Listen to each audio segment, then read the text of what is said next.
Question, कोई doubt है पिछली क्लास में? नो सर, हाइब्रिड हमने स्टार्ट करा था कल, हाइब्रिड के ऊपर खत्म करा था हमने। हाँ, we are just trying to understand about कि जो क्लाउड इन्वायरमेंट है वो हमारे ऑन प्रोमाइसेस रिसोर्सेज को भी कनेक्टिविटी प्रोवाइड करता है। एक क्वेश्चन जनरेट हुआ था, उसका हमने आपको रिप्लाई दिया था कि अगर आप डोमेन कंट्रोलर को जो ऑन प्रोमाइसेस पे सेटअप है, अगर उसके यूजर्स को क्लाउड पे ले जाना चाहते हैं, then we can proceed with the help of intra admin center, right? Cloud में 3 तरीके के पिलर्स हमने डिस्कस किए थे। I hope you everyone able to see my screen, right? Yes sir. Yes sir. ये कुछ पॉइंट्स Yes, हमने, sir. Multi cloud, हाँ, यहाँ पे आ जाते हैं ना। मल्टी क्लाउड के बारे में थोड़ा आप समझाना।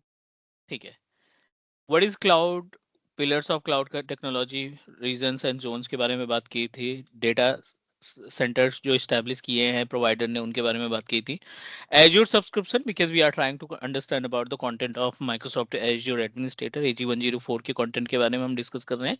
सो definitely you should know about the how many types of subscription available that we can use to perform the task. Cost management है, मार्केट प्लेस है, रिसोर्स ग्रुप है, मैनेजमेंट ग्रुप है और auto scaling and serverless computing का भी part आएगा। Multi cloud, ठीक है, I'm giving you the Hello. real time example. Just scroll little bit up. वहाँ पे CMS करके कुछ लिखा है. What is that? Content management system, ये हमने वेब एप्लीकेशन में बताया था, ठीक है। गिव मी 1 मिनट, कहाँ पे था ये, मैं एक बार चेक कर लेता हूँ।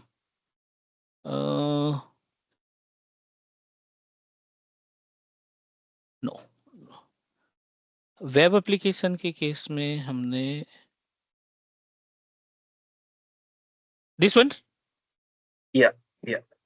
actually we have a two different way to host our website with the help of Microsoft Azure portal. Azure portal हमें एक Azure web application की सर्विस प्रोवाइड करता है that supports CMS based site, content management based site, जिसमें आपका आता है WordPress. I hope you guys are aware about the WordPress. We are architect, we are administrator, we are taking care the infrastructure of any organization. हमें networking आता है, हमें domain controller आता है, हमें एक्टिव डायरेक्टरी डोमेन सर्विसेज आती है, हमें डिवाइसेस कॉन्फ़िगर करना आता है, but we don't know about the coding and languages. अब हमें कोई वेबसाइट बनानी है तो WordPress come into the picture, जिसमें किसी कोड या लैंग्वेज की रिक्वायरमेंट नहीं रहती। No need to use any kind of code, no need to use any kind of languages. आप अपनी वेबसाइट को प्लगइन्स के थ्रू, प्लगइन्स के जरिए, ड्रैग एंड ड्रॉप के जरिए वेबसाइट क्रिएट करते हैं। ऐसे मेथड को CMS बोला जाता है, कंटेंट मैनेजमेंट सिस्टम बोला जाता है। Best example WordPress. Second example, I hope you guys are aware about Bix.com. आज की डेट में जितने AI पोर्टल हैं वो सभी आपको इसी मेथड का, सभी AI पोर्टल जो है इसी मेथड का इस्तेमाल करते हैं, CMS बेस्ड का। और दूसरा है कोड बेस्ड का। कोड बेस्ड क्या होता है कि आप .NET, PHP, जावा, पाइथन किसी एक लैंग्वेज का इस्तेमाल करके आप अपनी वेबसाइट को खुद डिजाइन करेंगे and you can host it to world wide. आप उसको वर्ल्ड वाइड होस्ट करा सकते हैं। ये पैस सर्विस में हमने डिस्कस किया था। Is that okay about CMS based and code based? Yeah. Or if you can share some, like if you can throw light on this region and zone once more. These topics we already completed and I think I have already shared the video ना।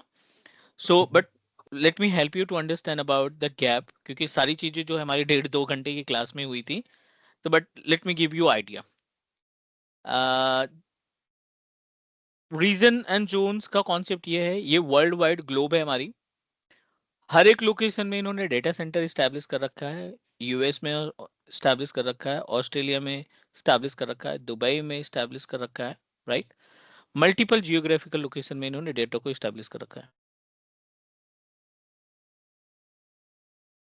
Multiple geographical location में इन्होंने data centre को establish कर रखा है। हम जो resources use करते हैं ना, हम जो रिसोर्सेज यूज करते हैं वो इंडिविजुअल डेटा सेंटर में इस्तेमाल करते हैं, राइट। इंडिया लोकेशन हमारा है, हमने प्लान किया कि I am just going to host my website in India location, ठीक है, क्योंकि हम इंडियन कस्टमर को टारगेट करना चाहते हैं। Then we are able to set up our resource on the particular location. But अगर आपको DR बनाना है, disaster recovery से बचना है, disaster recovery कौन का restore point create करना है, replication करना है, या आप migration करना चाहते हैं, या backup लेना चाहते हैं, right? So that time किसी भी जियोग्राफिकल लोकेशन में को आप डेस्टिनेशन बना सकते हो। ये हमारा सोर्स है जहां पे एक्चुअल में हमने सर्विस परचेज की है, बट इसकी एक कॉपी दुबई में रखना है हमें DR के लिए, कि यहाँ पे कोई नेचुरल क्लाइमेट्स होता है इंडिया में, इंडिया के डेटा सेंटर डैमेज होते हैं, तो हम अपने दुबई के डेटा सेंटर से डेटा को क्या करेंगे, रिस्टोर कर लेंगे, सर्विसेज को रिस्टोर कर लेंगे। हमें एनी हाउ अवेलेबिलिटी देनी है अपने रिसोर्स की, 24/7 हमारा रिसोर्स अवेलेबल होना चाहिए, हमारी सर्विस रन करनी चाहिए, जो प्रॉमिस हमने क्लाइंट से कर रखा है। This is actual concept of our to understand about the concept of region and zone. Okay. ठीक है यहाँ तक? So zone is equivalent to data center and region is like logical entity. Collection of multiple zones. Okay. एक zone में multiple data center हो सकते हैं, एक रीजन में मल्टीपल जोन्स हो सकते हैं। Okay. Thank you. ठीक है, अलग अलग ऑप्शंस हम यहाँ पे इस्तेमाल कर सकते हैं। Can we proceed for next everyone? Yes, sir, proceed. Sir Yes, sir. एक क्वेश्चन और है सर। ये सर्वरलेस जो आ आपने रहे ओवरव्यू हैं, हाँ हाँ हाँ हाँ, सर मल्टी क्लाउड का बारे में थोड़ा बता दीजिए। बस उसी पे पॉइंट पे आ रहे हैं, step by step. Okay. So I think we complete, अभी हमने कोई एज्योर की सर्विस नहीं स्टार्ट की। We are trying to understand about the prerequisites कि एक एज्योर एडमिनिस्ट्रेटर बनने के लिए, एक परफेक्ट एज्योर एडमिनिस्ट्रेटर बनने के लिए ये पॉइंट हमारे पास होने चाहिए। कंटेंट में से जो ब्लूप्रिंट है माइक्रोसॉफ्ट एज्योर एडमिनिस्ट्रेटर का, उसमें से कोई भी टॉपिक हमने टच नहीं किया। We are just trying to understand about the base. Azure subscription हो गया था। अब यहाँ पे क्वेश्चन आ रहा है मल्टी क्लाउड का। मैं आपको अभी the project that I recently completed, project उनका कुछ अलग से था। Like you know that multi cloud का एज्योर पोर्टल पे हमने एक server, we are talking about the multi cloud, ठीक है? This is best example of multi cloud, ठीक है? हम यहाँ पे बात करने वाले मल्टी क्लाउड के बारे में। माइक्रोसॉफ्ट एज्योर पोर्टल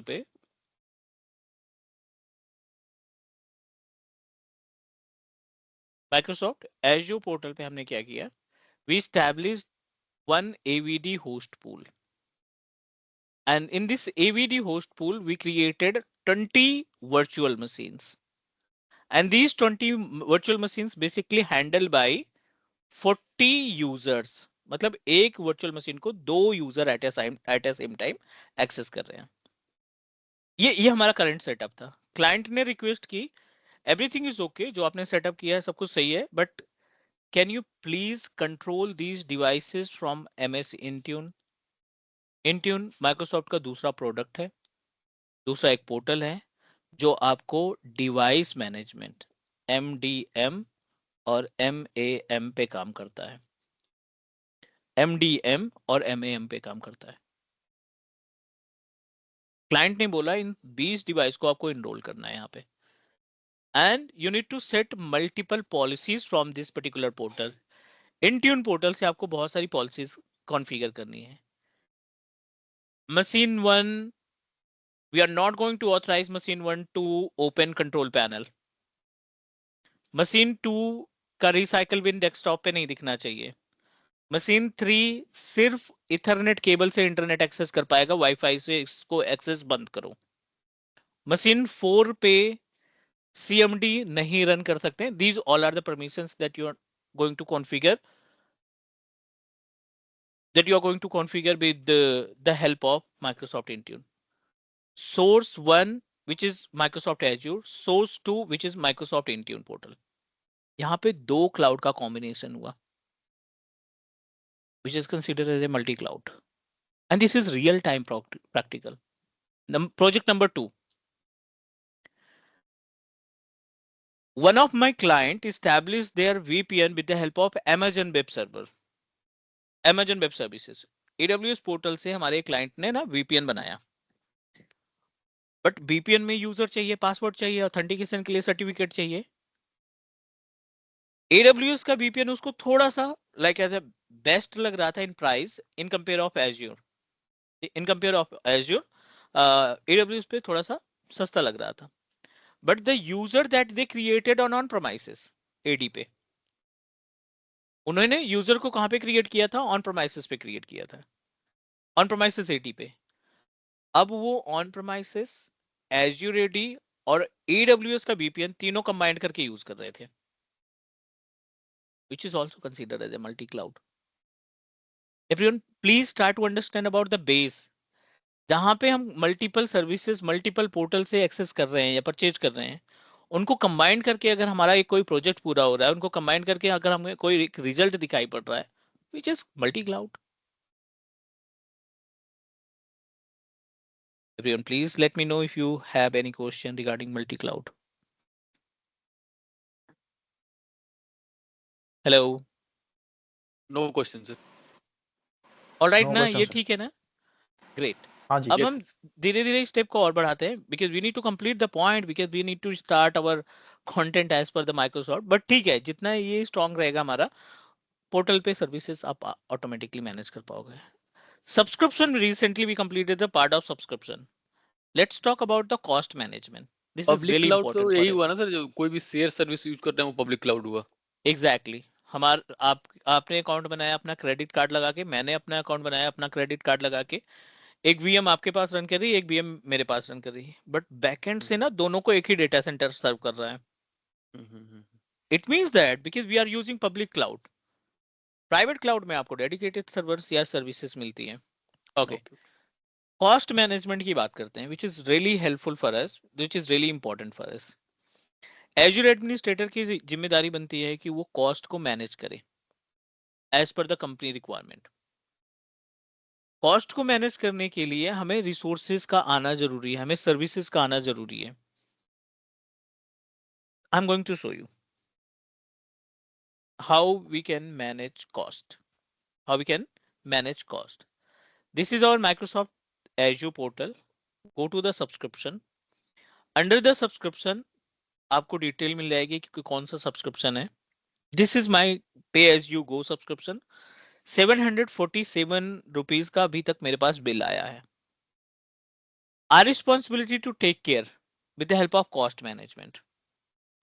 अब जब सब्सक्रिप्शन को ओपन करेंगे ना, तो ये आपको कॉस्ट मैनेजमेंट का एक ऑप्शन देगा.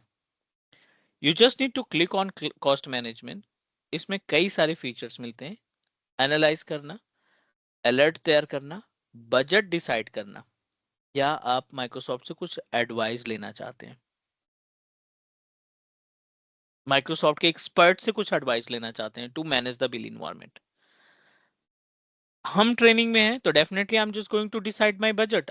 आई am not going to pay much amount more than 1000. एक महीने में हम ज्यादा से ज्यादा 1000 रुपए खर्च कर सकते हैं अपने इस पोर्टल की सर्विसेज के लिए. तो आप एक कोटा सेट कर देंगे, आप एक कोटा सेट कर देंगे कि I am ready to pay this much amount, I am ready to pay this much amount. इससे ज्यादा हम अमाउंट नहीं देने वाले हैं.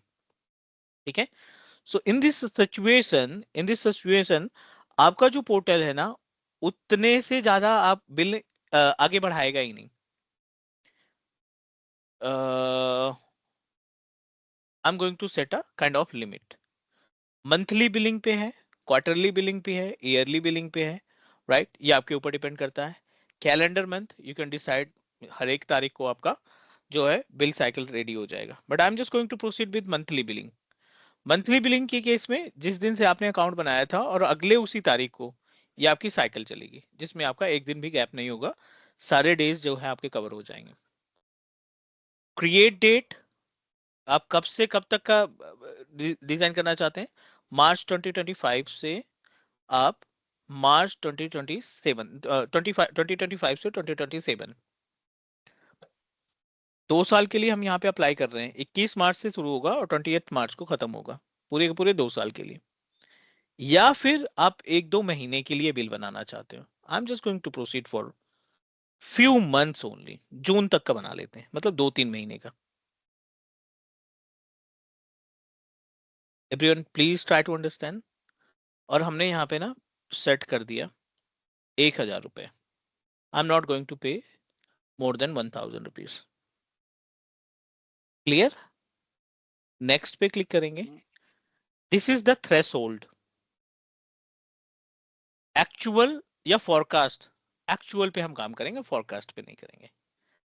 90% यानी पॉडकास्ट 900। क्या था सर वो?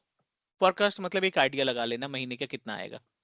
अगर आप इस हिसाब से चलोगे, लाइक आपने पहले दिन ही पहले ही दिन आपने लाइक 2000 रुपए का बिल आ गया आपका, आपने VPN लगा दिया, आपने स्टोरेज परचेज कर दिया, आपने वर्चुअल मशीन क्रिएट कर ली और आपका 2000 का बिल आ जाएगा। माइक्रोसॉफ्ट ने क्या किया, फोरकास्ट एक आइडिया लगाएगा, ठीक है 2 और ये 2000 खर्च कर रहा है तो 30 डेज में 60,000 के अराउंड इसको देना पड़ेगा। All good. So it will give you the एक आइडिया दे देगा कि अगर इस तरीके से अगर आपके एक्सपेंसेस रहे तो मंथ के एंड में आपको इतना पे करना पड़ेगा।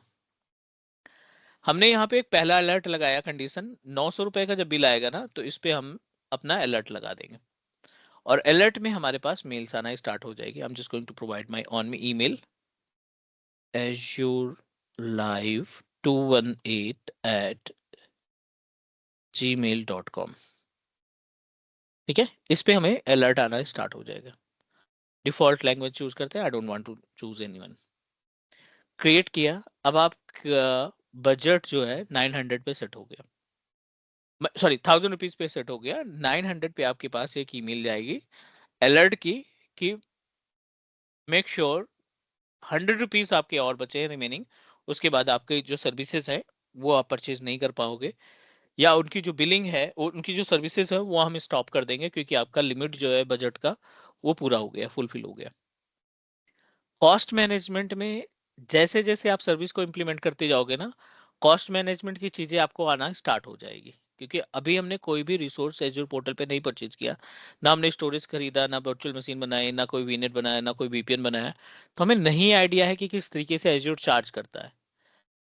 एक बार हम कंप्यूट मॉड्यूल, स्टोरेज मॉड्यूल और नेटवर्क का मॉड्यूल कंप्लीट कर देते हैं, then we are going back to the management of our costing. अगर हम ये सब कंप्लीट करने के बाद कॉस्टिंग मैनेजमेंट पे आएंगे ना, that will really helpful for you. और एक प्रोडक्शन इन्वायरमेंट में जिस तरीके से टास्क परफॉर्म करना चाहिए उस तरीके से हम टास्क को परफॉर्म कर पाएंगे।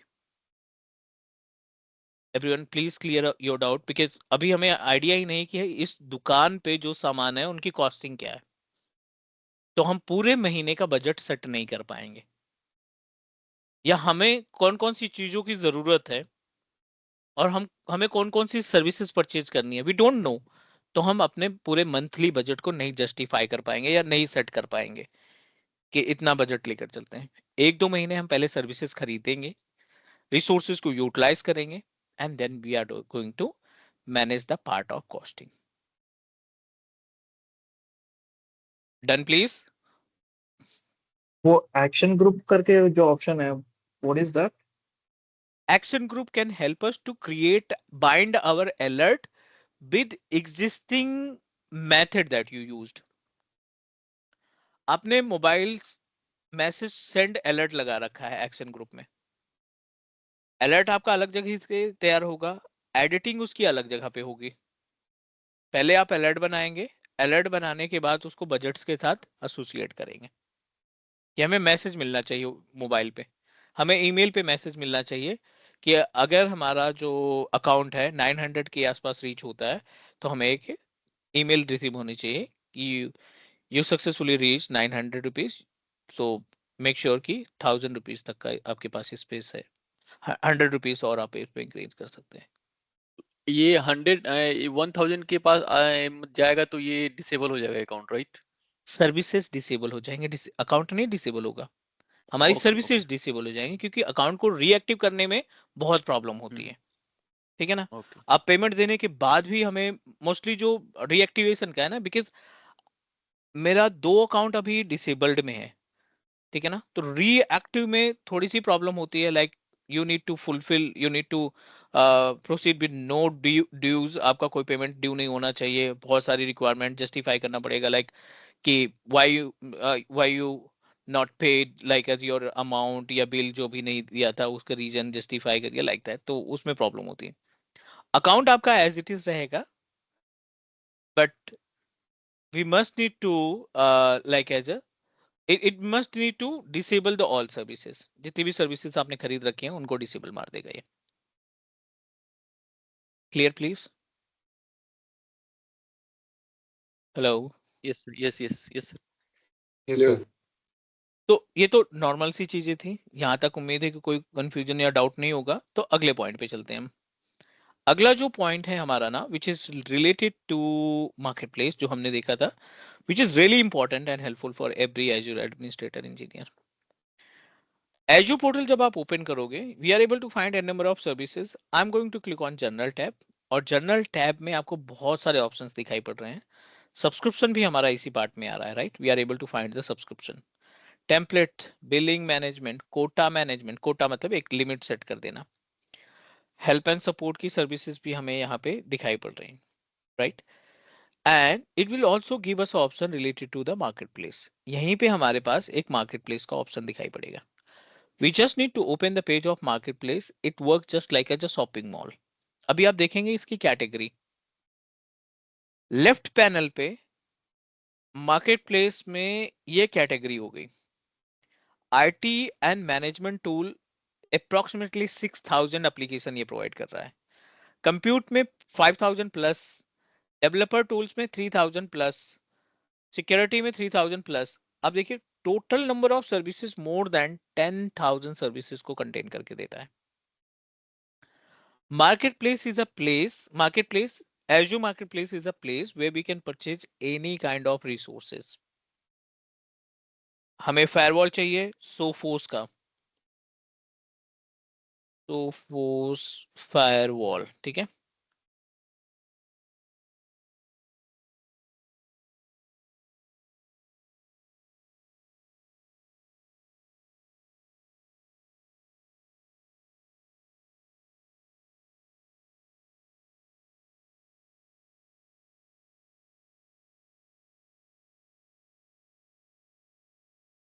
It is PHOS. SH. SOP.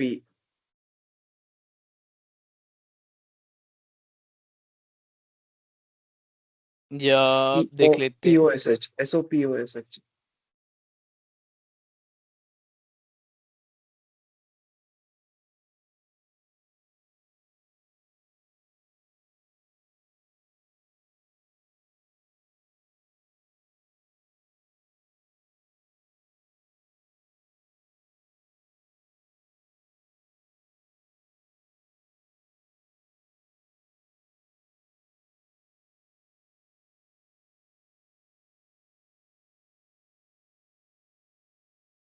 जिस भी कंपनी का, जिस भी ब्रांड का या वेंडर का हमें फायरवॉल चाहिए, you just need to type the name. इसका जो चार्जेस है, सोफोस एक अपनी खुद की कंपनी है, उसका माइक्रोसॉफ्ट से कोई मतलब नहीं। सोनिक वॉल अपने आप में एक कंपनी है, माइक्रोसॉफ्ट ये डिवाइसेस को ऑन नहीं करता, बट इन डिवाइसेस को भी इस पोर्टल पे देखा जा सकता है, इस मार्केट प्लेस पे देखा जा सकता है। हमें कोई प्रैक्टिस करनी है सोफोस फायरवॉल के ऊपर, सोनिक वॉल फायरवॉल के ऊपर कुछ प्रैक्टिस करनी है, तो I can purchase it, right? हम यहाँ पे डायरेक्टली सोफोस के फायरवॉल को परचेज कर सकते हैं, और नॉट ओनली द टेस्टिंग, आप इनको अपने प्रोडक्शन इन्वायरमेंट में भी इन्वॉल्व करके इनको यूटिलाइज कर सकते हैं। कॉस्टिंग जो है सेपरेट रहेगी, क्योंकि किसी भी फायरवॉल की कॉस्ट की बात करें, Sophos, sonic wall, FortiGate, Fortinet, ये थोड़ा सा कॉस्टली होते हैं। I am talking about the hardware. Starting range ही 40,000, 50,000, 60,000 के आसपास से स्टार्ट होती है। सो हमें टेस्टिंग के लिए चाहिए, I am just going to create one Sophos firewall. यहाँ पे हमने सेलेक्ट करना है रिसोर्स ग्रुप वगैरह, क्योंकि अभी इस पे contains existing resources, choose empty resource group, ठीक है, नया रिसोर्स ग्रुप बना लेते हैं फायरवॉल के लिए सेपरेटली। लोकेशन आप डिसाइड कर सकते हैं कि उस लोकेशन में हमें क्रिएट करना है, सेंट्रल इंडिया में। यहाँ पे आप वीएम का यूजर नेम और पासवर्ड प्रोवाइड करेंगे। We just need to provide the name of user and password.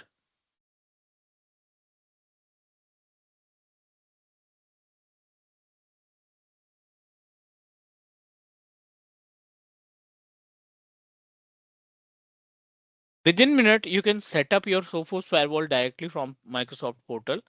और ये मार्केट प्लेस की इंपॉर्टेंस है. क्लाइंट कहता है मुझे एक वेबसाइट क्रिएट करके दो ऑन वर्डप्रेस, तो आपको सिंपल सा इस मार्केट प्लेस में आके अपनी रिक्वायरमेंट शेयर कर देनी है कि मुझे वर्डप्रेस बनाना है, can you please give me some platform where we can create our market, where we can create our website. Multiple vendors WordPress के भी अवेलेबल है, हमें बस सेलेक्ट करना है और प्रोसीड करना है. You can say that marketplace of Azure portal can work just like as a app store, जो फोन पे ऐप स्टोर होता है या गूगल ऐप, गूगल प्ले होता है जो हमारा प्ले स्टोर होता है, उसकी तरीके से काम करता है. बट यहाँ पे रिसोर्सेज और सर्विसेज दोनों अवेलेबल है. We can purchase resources, we can purchase the services. All good about marketplace, please? Yes, sir. Yes, sir. Next, another important part is resource group. Very basic steps required to understand about the resource group. अगर हम on premises की बात करें, local domain controller की बात करें, if you have idea about domain controller, मान लीजिए आपने एक domain create किया with name of class.com, और इस class.com के अंदर आपने एक OU बनाया with name of demo OU, right? एक आपने OU. Have you idea about OU, guys? Yes, What is OU? organizational Yes, sir. unit. Yes, sir. Organizational unit, जो हमारे users को, जो हमारे लिए ग्रुप्स को या कंप्यूटर्स को कंटेन करके रखता है. Is that correct? Yes. Yes. GPO में हमारी मदद करता है टू सेग्रीगेट द पॉलिसी. अगर हम ग्रुप पॉलिसी लगाना चाहते हैं तब भी हमारी मदद करेगा case of segregation of policy. हम अपने जीपीओ की पॉलिसी को सेग्रीगेट करने का जो काम करते हैं ना, वो जीपीओ सॉरी ओयू के थ्रू हम. अगला पॉइंट, हम यहाँ पे बात कर रहे हैं एज्योर रिसोर्स ग्रुप के बारे में. ठीक है, Azure Resource Group क्या होता है? This is a type of container, work like as an organizational unit. ये किस तरीके से काम करता है? ये कंटेनर की तरह काम करता है. Why we need to create a multiple containers? ये मेरा फ्रेश अकाउंट है, मैंने अभी रिसेंटली क्रिएट किया है, right? Because my like MSDN account is disabled. But let me show you कि ये 4 साल से मैं अकाउंट यूज कर रहा था, अभी इसकी जो रिन्यूअल डेट नहीं आई, दैट इज वाई अभी ये डिसेबल्ड है. But let me show you number of users that I created so far, number of resource group that I created so far.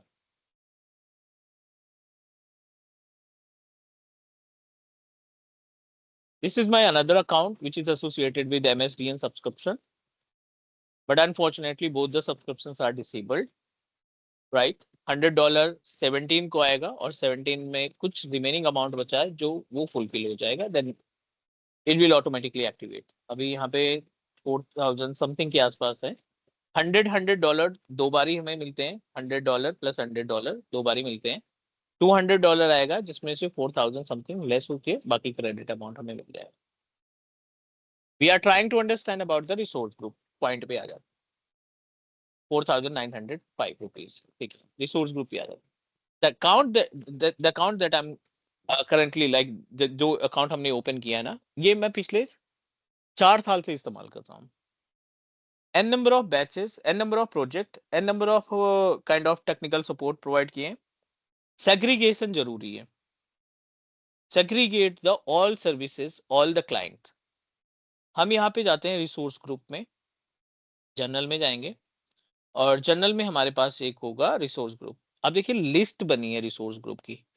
AVD class इसके लिए, AVD क्लास उसके लिए, AVD class HCL के लिए, like multiple resource groups are available, हर एक location में बने. Try to understand about the importance. Resource group है क्या basically? Azure Migration, Azure Recovery Service Vault, multiple resource group that I created in past 4 years.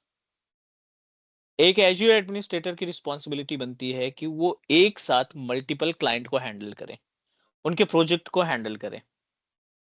Late me give you one real time example. You are a outsource company और आपकी responsibility है कि HCL को handle करना, HCL के लिए project handle करना, IBM के लिए आप काम कर रहे हैं एक ही प्रोजेक्ट से, एक ही पोर्टल से, और डेल ने भी कुछ रिक्वेस्ट दे रखी है, डेल ने भी कुछ प्रोजेक्ट हमें प्रोवाइड कर रखे हैं, डेल ने भी हमें कुछ वर्क दे रखा है। HCL रिक्वेस्टेड हमें 20 वर्चुअल मशीन्स चाहिए बेस्ड ऑन विंडोज 11, ठीक है, with the configuration of XYZ। IBM requested कि can you please provide me 5 TB of storage? I wanted to put my structure and unstructured data. ये storage की demand कर रहा है IBM। और जो डेल है ना, डेल ने रिक्वेस्ट कर रखी है I wanted to host my application. I want to host application hosting, इसको चाहिए। All good please? What I need to do, what administrator required to perform? Administrator simple से क्या करेगा, 3 रिसोर्स ग्रुप डे 1 बना लेगा। HCL रिसोर्स ग्रुप अलग, IBM resource group अलग, DL resource group अलग, उन्हीं के नाम से बना देंगे। आप इसको डिपार्टमेंट वाइज भी सेग्रीगेट कर सकते हो। बेनिफिट क्या होता है, जब आप अलग अलग कंटेनर बनाते हैं ना, तो आपका मैनेजमेंट अच्छा हो जाता है। डेल का कितना बिल आया इस महीने का, आपको स्टोरेज नहीं देखने पड़ेंगे, रिसोर्सेज नहीं देखने पड़ेंगे, आप रिसोर्स ग्रुप पे जाकर के डायरेक्टली फिल्टर लगा करके प्राइसिंग निकाल सकते हैं। VM है, स्टोरेज है, एप्लीकेशन है, डेटाबेस है, कई सारी सर्विसेज हमने रन कर रखी है डेल के लिए, और हमें एक क्लिक पे चाहिए कि कितना बिल आया, वो सेग्रीगेट हो जाएगा। IBM ने कितना खर्च किया, वो सेग्रीगेट हो जाएगा। हमें HCL से कितना पेमेंट लेना है, वो हम आसानी से बाइफरकेट कर सकते हैं। आप पॉलिसी लगा सकते हो पूरे के पूरे रिसोर्स ग्रुप को, आप रिसोर्स ग्रुप के लोकेशन को माइग्रेट कर सकते हो। Indirectly, we can say that the resource group of Microsoft Azure can work just like as an organizational unit of on-premises that help us to contain all types of services. जो भी resource आप खरीदेंगे वो सारे resources आप इन container के ऊपर contain कर सकते हैं, इन कंटेनर पे रख सकते हैं, इन इस पर्टिकुलर लॉजिकल ग्रुप में रख सकते हैं। Everyone please clear, because this is really important. आगे आने वाले टाइम पे जब आप टास्क परफॉर्म करेंगे क्लाइंट के साथ ना, तो ये सारी रिस्पॉन्सिबिलिटी हमारी होगी। We are going to perform the task, हमें ये वर्क करना ही पड़ेगा। Any So doubt, any question? in this scenario, I'm like, if we distinguish these clients on the basis of subscription or on the basis of resource group, what would be the good distinguishing point? If you are an outsourced company, definitely you need to manage all the clients from single subscription. Okay. We don't have enough resource, we don't have enough manpower कि अगर मैंने 4 client को handle किया तो 4 Azure administrator हमें नहीं hire करना है। Single Azure administrator responsible to take care all the clients. हाँ, उसको इंजीनियर चाहिए, इंजीनियर हम असाइन प्रोवाइड करा देंगे, बट एडमिन एक ही होना चाहिए। वर्कलोड को कम करने के लिए, एडमिनिस्ट्रेटर के वर्कलोड को कम करने के लिए, अगर एडमिन कहता है कि मुझे सपोर्ट चाहिए, मुझे बंदे चाहिए जो हमें सपोर्ट कर सके, right, we are going to hire, we are ready to hire new engineers, Azure engineers, जिनको आप अपने हिसाब से टास्क प्रोवाइड कर सकते हो। All good. Okay, but billing तो सब्सक्रिप्शन पे होती है ना ही कि रिसोर्स ग्रुप पे। एग्जैक्टली, बिलिंग सब्सक्रिप्शन पे होती है, but we are able to segregate the subscription, segregate the billing part On the basis of resource group. on the basis of resource group as well. ठीक है, जो छोटी छोटी services है उन पे हम फिल्टर लगा देंगे। हमें सिर्फ देखना है कि स्टोरेज का कितना खर्चा हुआ, हमें सिर्फ देखना है कि वर्चुअल मशीन्स का कितना खर्चा हुआ। तो इस तरीके के फिल्टर्स को हम अप्लाई करके अपनी बिलिंग के पार्ट को आसानी से लाइक जान सकते हैं कि किसका कितना ज्यादा चार्जेस आ रहा है। All good. Yes, sir. What about other guys? Resource group को हम कैसे डिफाइन करेंगे? अगर इंटरव्यूअर हमसे पूछता है तो how we can describe about the concept of resource group please? Resource group just like a container, it's act like a organizational unit great, like that. That's it. हम दो वर्ड थोड़े से टेक्निकल डिस्क्राइब करेंगे and definitely interviewer को भी idea लग जाएगा कि नहीं, कैंडिडेट ने कुछ ना कुछ तो किया है, इसको आइडिया है कि कैसे सर्विसेज को मैनेज की जाती हैं या फिर पोर्टल पे गो थ्रू किया है. I am moving to next point. ठीक है, अगला जो पॉइंट है अपने पास एज्योर एडमिनिस्ट्रेटर की प्रीरिक्विजिट्स के according, which is management group और ऑटो स्केलिंग एंड सर्वरलेस. तीन चीजें. अब यहाँ पे बारी आती है मैनेजमेंट ग्रुप की. Right, we are trying to understand about the concept of management group. MGMT group. When you have a multiple subscription on same account, guys, please try to understand. Outlook का idea है हमें क्या? Outlook, I'm talking about जो Yes. Outlook on premises पे install करते हैं. I think we Yes, good sir. with that, right? Yes, yes. हमने जो Outlook इंस्टॉल किया है ना, like जो भी हमने Outlook इंस्टॉल किया है, जैसे यहाँ पे हमने Outlook इंस्टॉल किया है. ठीक है, this is built in mail feature है, ये इनबिल्ट फीचर है.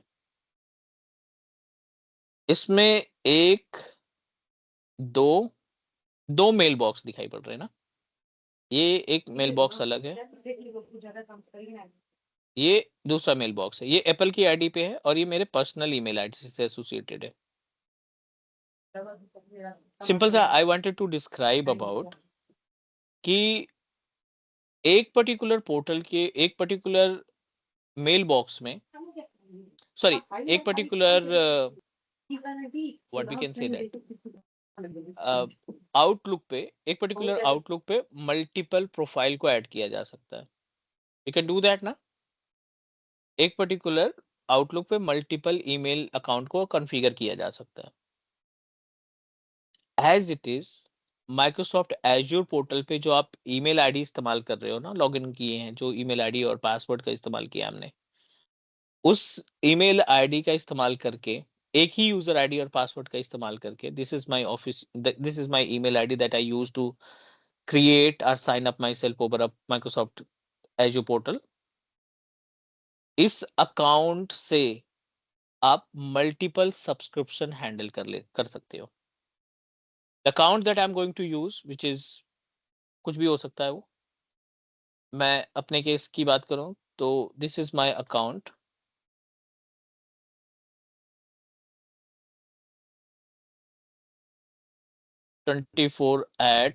outlook.com. ठीक है, this is my email ID. हम इसका इस्तेमाल करके अकाउंट को साइन अप किए थे 4 साल पहले. इसका पासवर्ड दिया है, and with the help of this user ID and password we are able to access our Azure portal. हम आसानी से एक्सेस कर लेते हैं Azure portal को. Alright please. अब पोर्टल एक्सेस हो गया तो डेफिनेटली आप रिसोर्सेज वगैरह मैनेज कर पाओगे. मैनेजमेंट ग्रुप क्या कहता है कि with the help of single user ID and password, with the help of single user ID and password आप मल्टीपल सब्सक्रिप्शन परचेज करके उनको सेग्रीगेट कर सकते हो. मल्टीपल सब्सक्रिप्शन को परचेज करके उनको डिवाइड कर सकते हो. Subscription 1, subscription 2, subscription 3, multiple subscription आप परचेज कर सकते हैं और इनके रिसोर्स ग्रुप अलग रहेंगे, इनके रिसोर्स ग्रुप आप अलग रहेंगे. जब आपको बहुत सारा टास्क मिलता है, क्लाइंट कहता है कि मैं like you need to purchase my resources with another subscription with another resource group, तो आप मल्टीपल सब्सक्रिप्शन एक ही अकाउंट के साथ जोड़ने का काम करते हैं, एसोसिएट करने का काम करते हैं. Management group is responsible to add more than one subscription on same Azure portal to segregate the services. Portal एक ही रहेगा बट हम उसको दो डिफरेंट ऑर्गेनाइजेशन की तरह से इस्तेमाल करेंगे. This is the work of management group. So ये सब्सक्रिप्शन जो है ये दो डिफरेंट मतलब एजूर पोर्टल से क्रिएटेड रहेगा, राइट? नहीं नहीं नहीं नहीं नहीं, सिंपल सा फंडा है भाई। ये मेरी मेल आईडी थी, इस ईमेल आईडी से मैंने लॉगिन किया पोर्टल को। लॉगिन करने के बाद हमने 3 सब्सक्रिप्शन परचेज कर लिए। That's okay, it. एक सब्सक्रिप्शन को हमने हाईलाइट कर दिया कि this is applicable for IBM company. ये वाला डेल के लिए हमने परचेज किया है और ये वाला एचसीएल के रिसोर्सेज को हैंडल करने के लिए इस्तेमाल कर रहे सर एक एजूर पोर्टल से कितना सब्सक्रिप्शन ले सकते हैं? हैं। एन नंबर ऑफ, कोई लिमिट नहीं है इसकी। ओके, और एज्योर को कोई फर्क भी नहीं पड़ता, आप जितने नंबर ऑफ सब्सक्रिप्शन परचेज करोगे उतना ज्यादा पेमेंट जाएगी आपकी, उतना ज्यादा मैनेजमेंट जाएगा, उतना ज्यादा आप हेल्प एंड सपोर्ट पे टिकट जनरेट करोगे। हेल्प एंड सपोर्ट का जो चार्जेस है उनका अलग जाएगा, सेपरेट जाएगा। All good. And sir subscription, एक सब्सक्रिप्शन में मल्टीपल रिसोर्स ग्रुप हो सकते हैं, राइट? एग्जैक्टली, एक सब्सक्रिप्शन में N number of resource group को आप एस्टैब्लिश कर सकते हैं। Okay.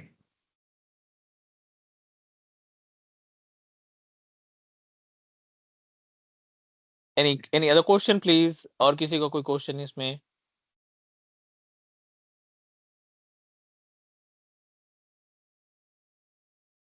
Can you please reply please? Continue, sir. No, Manjit. चलो फटाफट से हम आगे बढ़ते हैं अगले वाले पॉइंट पे। And make sure you are going to create your own notes, ठीक है ना? मैनेजमेंट ग्रुप हो गया। दो चीजें हैं अपने पास, एक है ऑटो स्केलिंग और एक है serverless. Really important.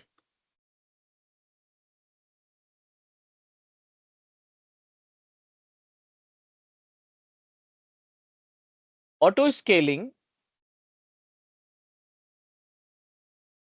is categorized in two different part and serverless के कई सारे सर्विसेज हैं जो सर्वरलेस में कंसीडर की जाती हैं। ऑटो स्केलिंग दो पार्ट में कैटेगराइज की गई हैं। एक होता है आपका हॉरिजेंटल स्केलिंग,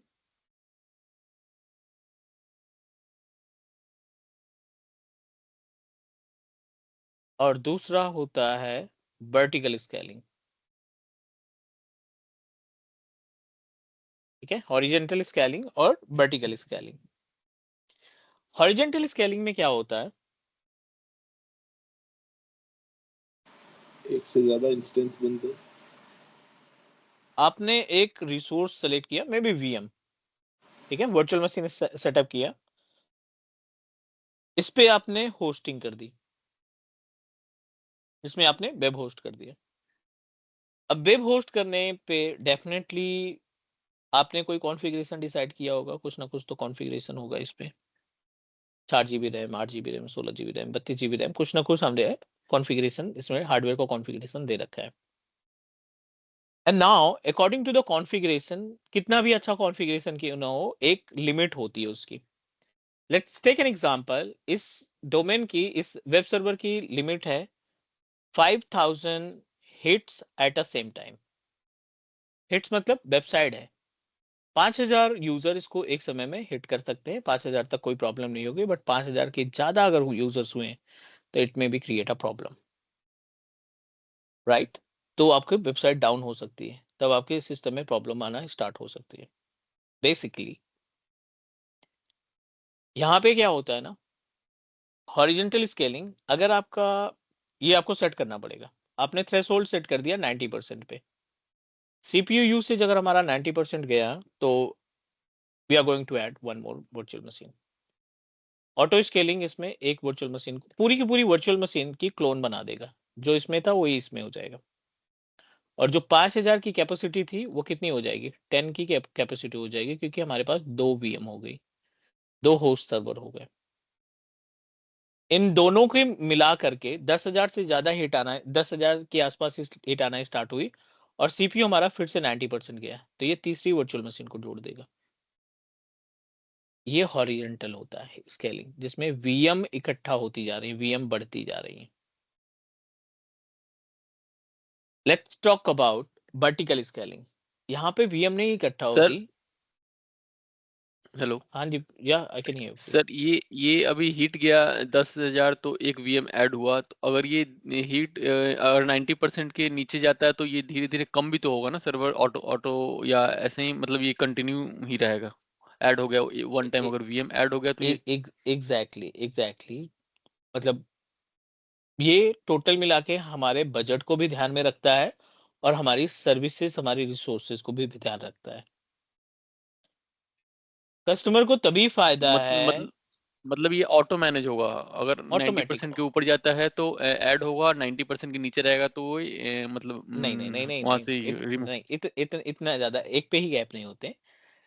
जो हाई सीपीयू यूटिलाइजेशन होता है वो मोस्टली हम 90% रखते हैं, और जो लो सीपीयू यूटिलाइजेशन होता है वो हम 25% रखते हैं। अगर ये वन टाइम 90% के ऊपर जाता है तो एक मशीन तो ऐड हो गया। हम्म अगर ये फिर 90% के नीचे आता है तो एक मशीन हटेगा, या ये कंटिन्यू रहेगा, क्योंकि इसका बिलिंग भी तो जाएगा ना सर, अगर ऐड ऐड ऐड ठीक ठीक है रहेगा तो। ठीक ठीक है, let me help you to understand about the concept. ऐसा नहीं है कि 2 सेकंड के लिए आपका 90% क्रॉस गया और बीएम बन गई, ठीक है, या 25% से सिर्फ 20 से 25 सेकंड के लिए हमारा जो सीपीयू यूटिलाइजेशन था वो 20%, 25% से कम आया था, तो इसका मतलब ये भी नहीं है कि वर्चुअल मशीन डिलीट होना स्टार्ट हो जाएगी। You have to wait up to 10 to 20 minute और 25 मिनट। 90% का सीपीयू अप टू 15 मिनट, तब आपका ऑटो स्केलिंग, ये आप सेट कर सकते हो, इट्स नॉट मैंडेटरी। ये मैं आपको एग्जांपल दे रहा हूँ, आप 5 मिनट रख लो, ओके। अब 10 मिनट रख लो, अब 25 मिनट रख लो, अब 30 मिनट रख लो, which is not a fix, this is the example. और ये भी 15 मिनट हमने रख लिया।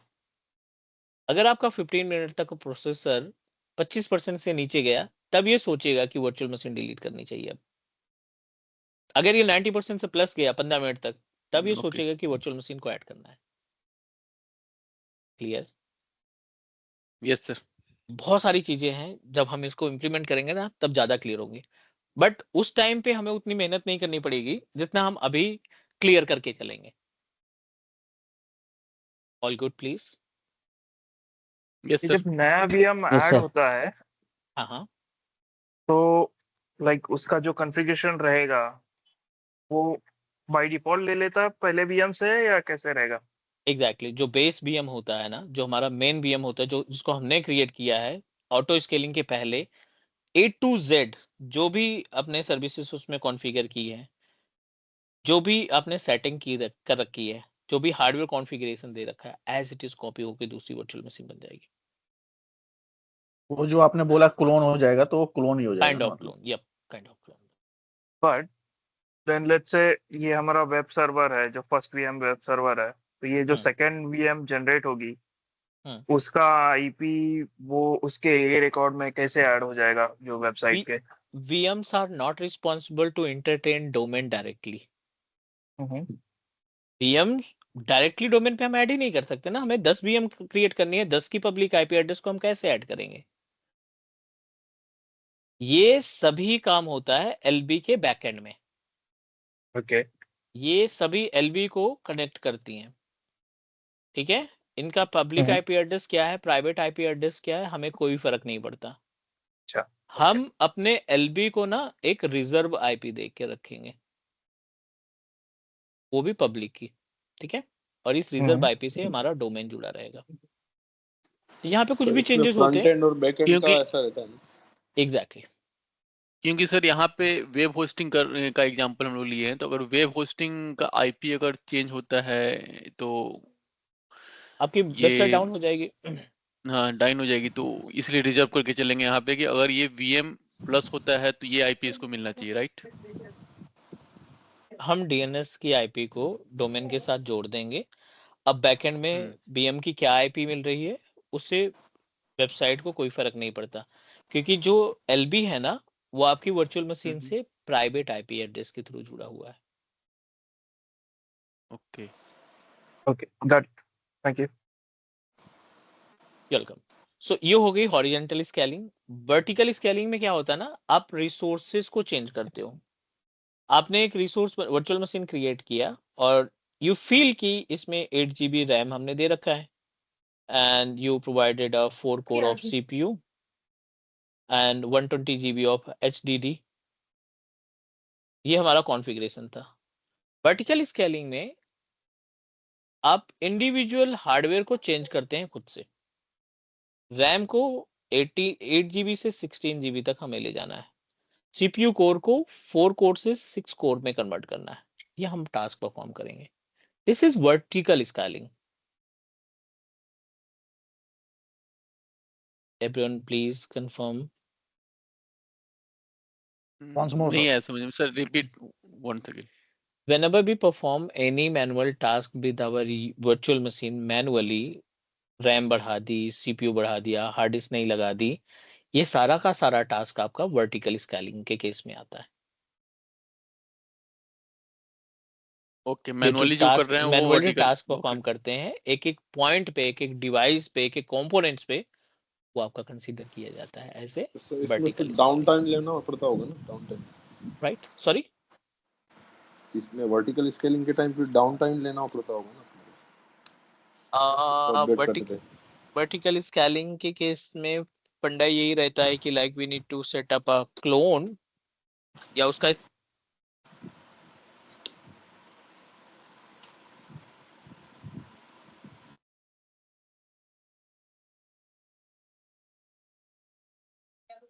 हेलो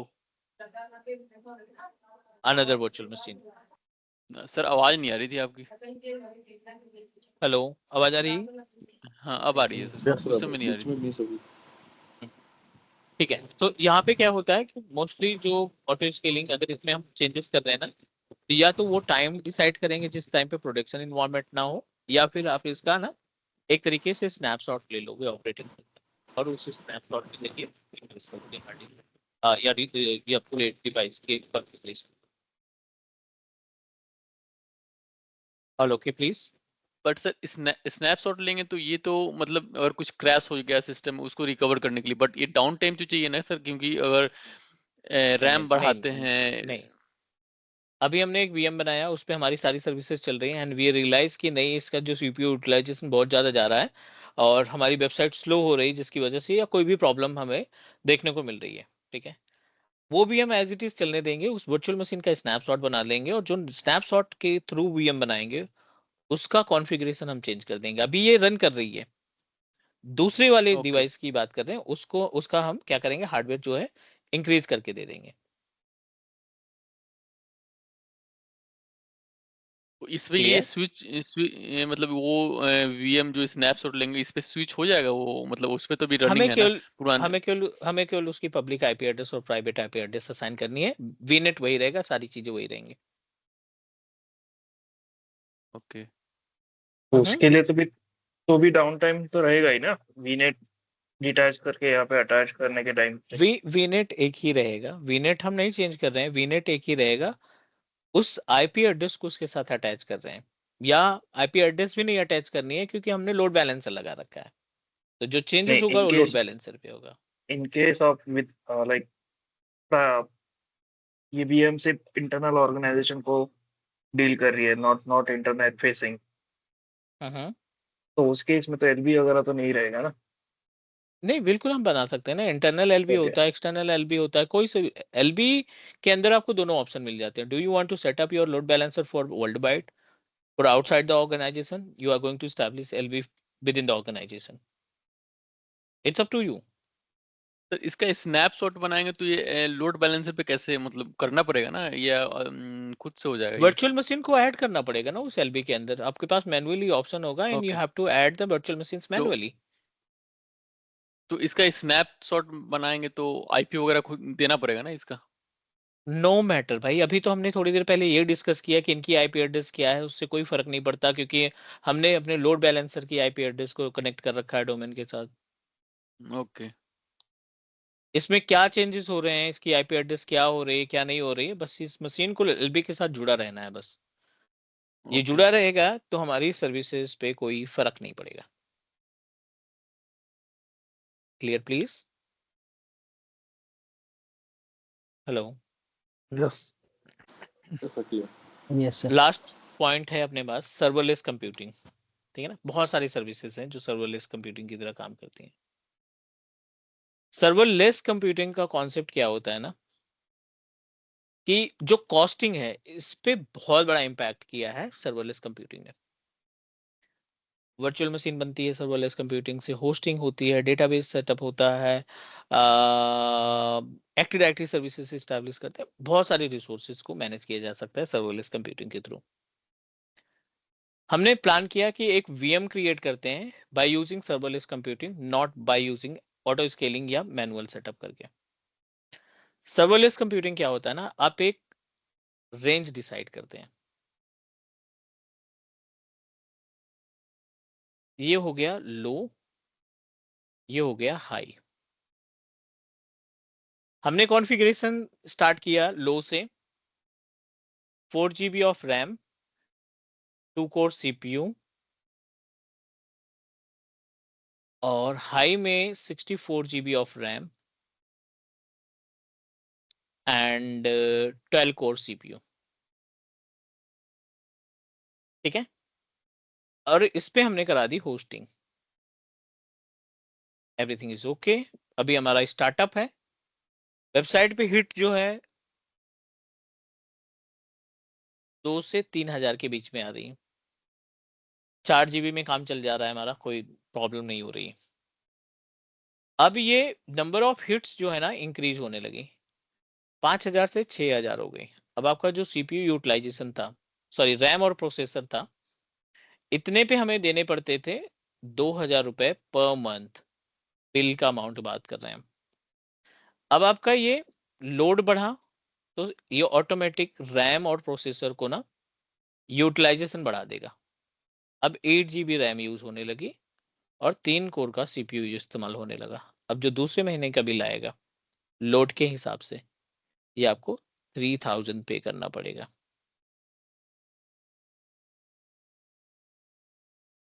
अगले दिन या अगले नेक्स्ट मंथ ये जो CPU इसका जो हिट है ना, 10,000 से लेकर के 15,000 के बीच में हिट आने लगे। मतलब रैम का जो यूसेज है ना वो 16 GB के आसपास हो गया, 6 कोर का प्रोसेसर इस्तेमाल होने लगा। अब जो कॉस्ट आएगी वो 7,000 पर मंथ आएगी। This is actual back and work of serverless computing.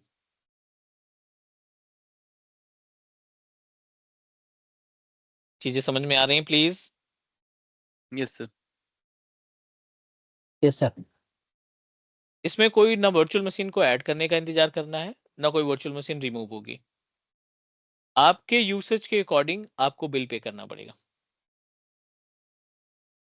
आपके यूसेज के अकॉर्डिंग आपको बिल पे करना पड़ेगा। बस इसमें सेट करना पड़ेगा लो और हाई CPU और रैम ये। Exact, you have to set according to the requirement. आपको लग रहा है कि आपकी मार्केटिंग अच्छी है and you are going to like as a get more customers, 6 महीने साल भर के अंदर आपको लगता है कि बहुत सारे कस्टमर्स आ जाएंगे, आप सर्वरलेस पे जा सकते हैं। All okay please? Yes This is the basic environment of AD. This is the basic prerequisites to to handle our Azure services. एक Azure administrator के लिए ये points बहुत important हैं। जितने भी JD देखेंगे ना उसमें आपको रिसोर्स नहीं मेंशन किया जाएगा, बहुत कम ही रिसोर्स मेंशन किया जाएगा, और वो डायरेक्टली बोल देंगे कि बंदे को IAS एंड PAS आना चाहिए, ताकि उनके पास ऑप्शन मिल सके कि कहीं से भी क्वेश्चन पुट अप कर लें। तो ये जो पॉइंट्स हमने कंप्लीट किए हैं ना, these points are really important for everyone. Clear please? Yes sir. Yes sir अगला जो पॉइंट है, अब हम मॉड्यूल वाइड स्टार्ट कर रहे हैं, जैसा कि हमने पहले भी डिस्कस किया था कि we are going to follow blueprint of Microsoft AG 104। ठीक है, यहाँ पे हम माइक्रोसॉफ्ट एडमिनिस्ट्रेटर AG104 के कंटेंट पे काम करेंगे।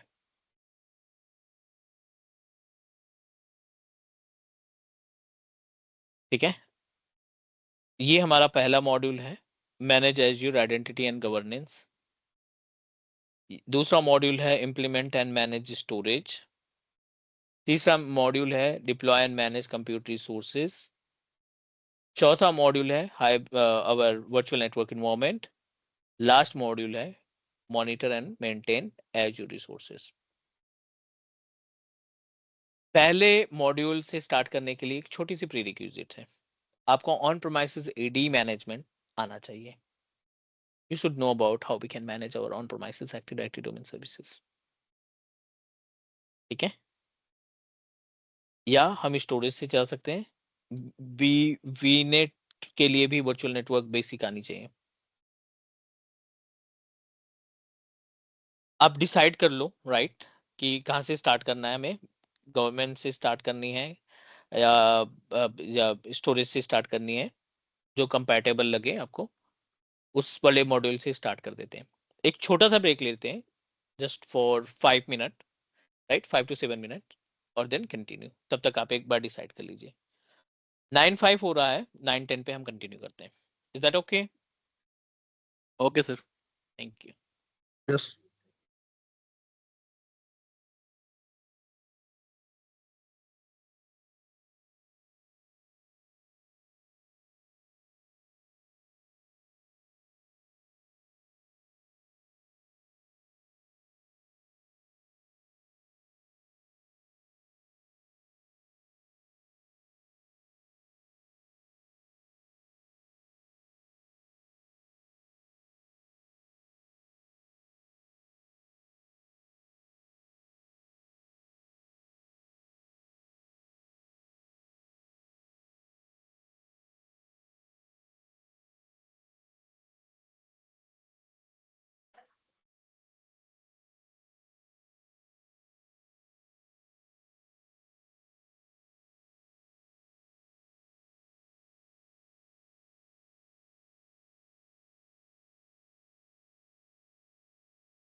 everyone, can you hear me? Yes sir. Yes sir. चलो, Yes, sir. did you guys discussed and like कौन सा मॉड्यूल हमें स्टार्ट करना है?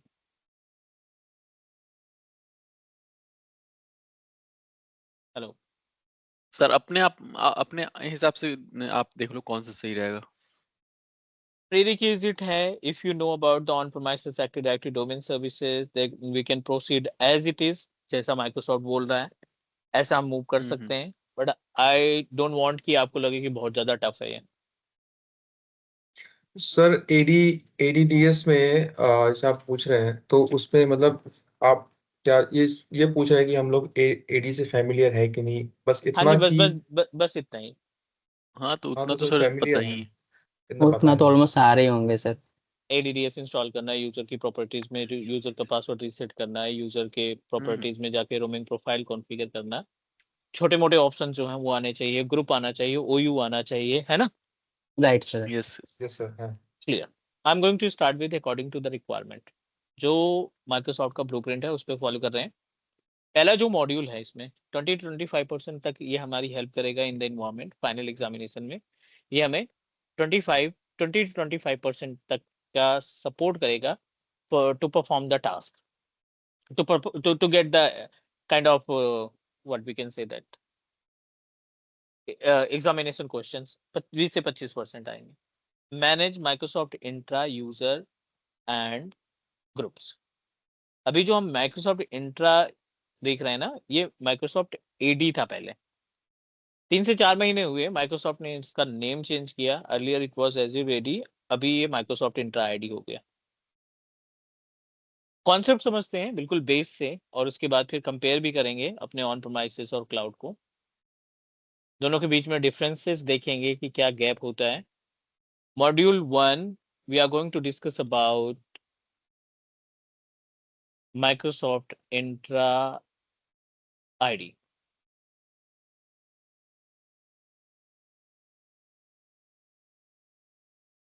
इस मॉड्यूल में वैसे तो बहुत सारे कंटेंट है, कंटेंट की लिस्ट अपने पास सही है, बट समझने की कोशिश करते हैं कि ये काम कैसे करता है।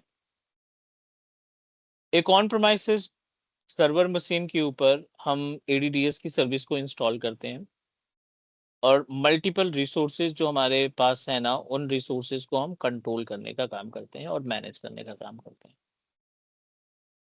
लाइक ये विंडोज की मशीनें हो गई, विंडोज 10 के कंप्यूटर्स हो गए, या विंडोज 11 की मशीनें हो गई, इनको हम आसानी से कंट्रोल कर सकते हैं, प्रिंटर को मैनेज कर सकते हैं। सैन स्टोरेज है या नैश स्टोरेज है, इस सैन स्टोरेज नैश स्टोरेज को मैनेज कर सकते हैं with the help of mediator switch. बस इन मशीनों को डोमेन का पार्ट बनना पड़ेगा, and you can control and manage these resources directly with the help of local AD server. ये हमने सर्वर 2019 पे सेटअप इंस्टॉल किया, और इस सर्वर 2019 पे यूजर्स वगैरह बना करके इन सभी डिवाइसेस को कंट्रोल कर लिया। ये काम होता है ऑन प्रेमाइसेस डोमेन कंट्रोलर का। माइक्रोसॉफ्ट इंट्रा क्या करता है? एक माइक्रोसॉफ्ट इंट्रा एडमिन सेंटर ये कई रिसोर्सेज को हैंडल करने का काम करता है, कई पोर्टल को हैंडल करने का काम करता है। माइक्रोसॉफ्ट इंट्रा आईडी, ठीक है, एक पोर्टल है। With the help of single portal आप अपने माइक्रोसॉफ्ट 365 की सर्विसेज, माइक्रोसॉफ्ट इंट्यून की सर्विसेज, एजूर वर्चुअल डेस्कटॉप की सर्विसेज, और ऑन प्रेमाइसेस की सर्विसेज। माइक्रोसॉफ्ट 365 पोर्टल मेलिंग के लिए, माइक्रोसॉफ्ट इंट्यून का पोर्टल एनरोलमेंट के लिए, Azure virtual desktop high updated version of virtualization के लिए, ऑन प्रेमाइसेस पे रन करने वाले विंडोज 10 और विंडोज 11 मशीन। इन सभी रिसोर्सेज को आप अपने क्लाउड प्लेटफॉर्म से यानी माइक्रोसॉफ्ट इंट्रा आईडी से हैंडल कर सकते हैं।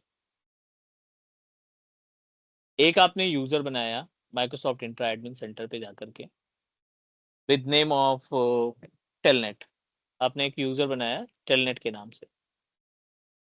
अब ये एक यूजर ईमेल भी मैनेज कर रहा है, इंट्यून पे डिवाइस भी इनरोल कर रहा है, विंडोज 10 की मशीन जो लोकल पे है ना उसको कंट्रोल करके रखा है, और एजू वर्चुअल डेस्कटॉप पे जो मशीन है ना उसके लिए लॉगिन भी कर रहा है। This is the actual importance of Microsoft Entra ID.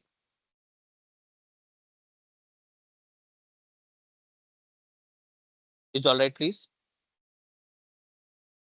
Yes, sir. Yes sir. Yes sir. बहुत सारी चीजें रहती हैं इसमें, I am going to show you. ये हमारे पास एजूर का पोर्टल है, और इस पोर्टल पे जाने के बाद आपको सिक्योरिटी पे जाना है। जब आप सिक्योरिटी पे क्लिक करेंगे ना आपको बहुत सारे ऑप्शंस मिलेंगे। आइडेंटिटी एंड एक्सेस कंट्रोल पे जाएंगे।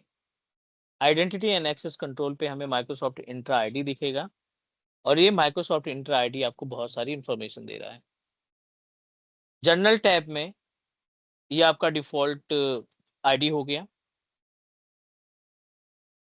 ये आपका प्राइमरी डोमेन हो गया, ये अपने पास टेनेंट आईडी हो गई, ग्रुप हो गया, यूजर्स हो गए, एप्लीकेशन हो गया, डिवाइसेस हो गए।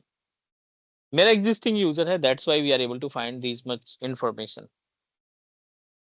अब यूजर भी है, ग्रुप भी है, रोल्स भी है, एडमिनिस्ट्रेटिव यूनिट भी है, डिलीटेड एडमिन पार्टनर है, डेलीगेटेड एडमिन पार्टनर भी है, ऐप रजिस्ट्रेशन है, डिवाइसेस है, आइडेंटिटी एंड गवर्नेंस है, पॉलिसीज हैं, कस्टम सिक्योरिटी एट्रीब्यूट्स हैं, कस्टम डोमेन है, माइक्रोसॉफ्ट इंटरकनेक्ट है, पासवर्ड रीसेट है, sir company branding, multiple options are available. हाँ जी। सर इसमें सब्सक्रिप्शन बनाने के बाद ये डायरेक्ट यूजर वगैरह क्रिएट कर सकते हैं इसमें, ऐसे उसमें होता है डोमेन सर्विसेज को ये करो ऑन हाँ प्रीमिस जी, में, हाँ ये जी, सब हाँ नहीं है जी, इसमें? ये प्री कॉन्फ़िगर्ड पोर्टल है, पैस सर्विस का पोर्टल है। ओके और पैस सर्विस का पोर्टल जो है आपके सब्सक्रिप्शन परचेज करते ही ओके आपको ऑथराइज कर देते।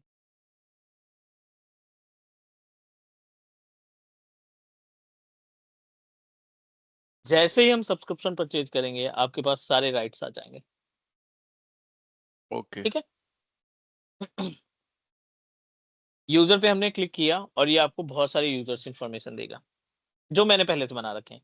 एबीसी बना रखा है, क्लार्क बना रखा है, टेलनेट बना रखा है ना। एक डोमेन कंट्रोलर भी हमारा ऑन प्रोमाइसेस से जुड़ा हुआ है। तो लाइक कई सारे यूजर्स हम यहाँ पे ऑलरेडी अवेलेबल है हमारे पास।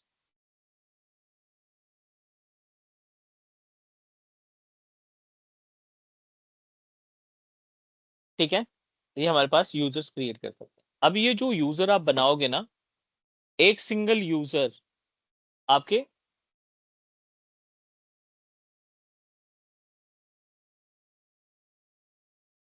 आपका जो सिंगल यूजर है वो कई तरीके से आप इसका इस्तेमाल कर सकते हो। आप इसी यूजर से ऑफिस 365 पोर्टल ओपन कर लो, ओपन हो जाएगा, आप टास्क परफॉर्म करो। आप इंट्यून पे इंट्यून का लाइसेंस दे करके इस पे इंट्यून के डिवाइसेस इनके पोर्टल पे डिवाइस को एनरोल कर सकते हो, वो भी पॉसिबिलिटी है। एवीडी की वर्चुअल मशीन, यहाँ तक कि जो हमारा विंडोज 10 ऑपरेटिंग सिस्टम लोकल में रन कर रहा है ना वो भी हम इस पर्टिकुलर यूजर से जोड़ सकते हैं।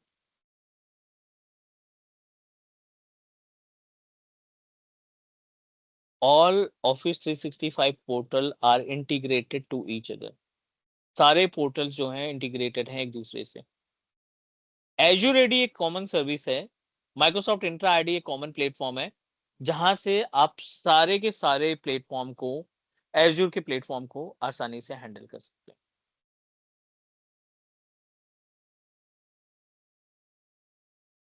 All right please. Yes sir. Yes sir.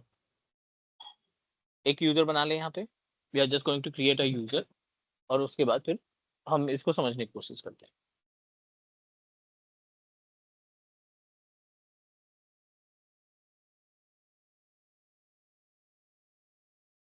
Late me create new user. दो ऑप्शन दिखाई पड़ रहे हैं, create new user and invite external user. एक नया यूजर बनाते हैं हम with name of telnet.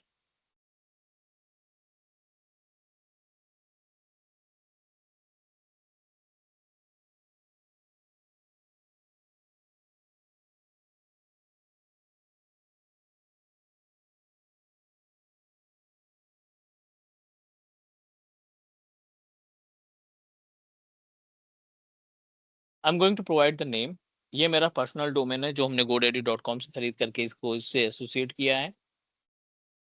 Display name also telnet.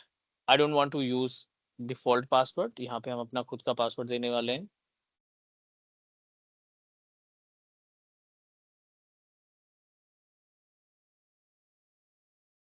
ठीक है, यहाँ पे हमने पासवर्ड दिया, नेक्स्ट किया। दिस इज द पैनल जिसको हम एट्रीब्यूट्स बोलते हैं। जैसे लोकल एडी में आप यूजर क्रिएट करते हो एट्रीब्यूट्स देने पड़ते हैं, वैसे यहाँ पे क्लाउड के यूजर पे, क्लाउड के एडी पे जब आप यूजर क्रिएट करोगे, यहाँ पे भी आपको like you have to provide the details of attributes.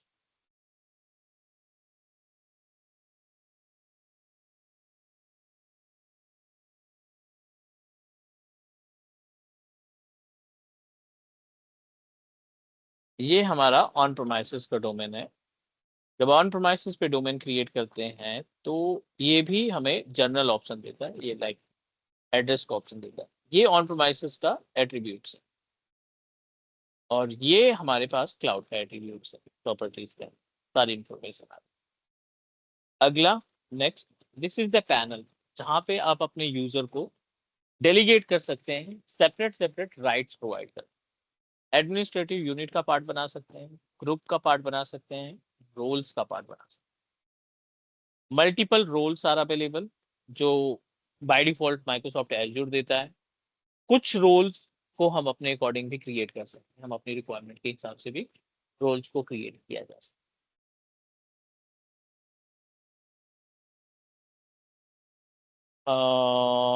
है। Is it okay please? तो रोल्स sir. को सेपरेटली डिस्कस करेंगे। अभी हम विदाउट एनी रोल, ठीक है ना, अभी हम विदाउट एनी रोल क्रिएट करना वाले हैं। मतलब एक ब्लैंक यूजर, इसके पास बहुत सारे राइट्स नहीं है, is not able to perform much task, ये बहुत सारे टास्क को परफॉर्म नहीं कर पाएगा। चलो रिफ्रेश करते हैं और हमारा टेलनेट यूजर रेडी हो चुका है। अब इस टेलनेट यूजर को हम अलग अलग पोर्टल पे लॉगिन करने वाले हैं। पहला एज्योर पोर्टल पे लॉगिन करेंगे, यहाँ पे portal.azure.com, यूज सेम यूजर और जो भी हमने पासवर्ड दिया था वो पासवर्ड दिया, टेम्परेरी है, रीसेट करना पड़ेगा।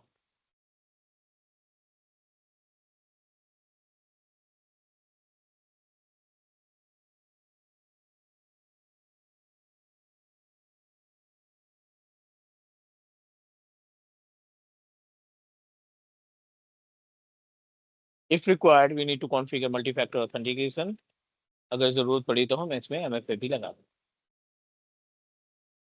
दें, स्किप कर सकते हैं। चलिए login.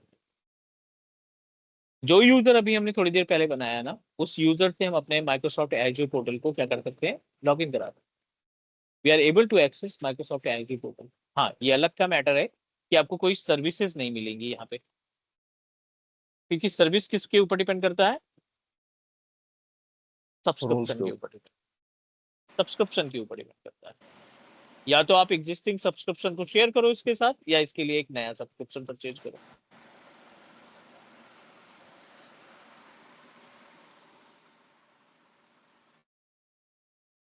Okay.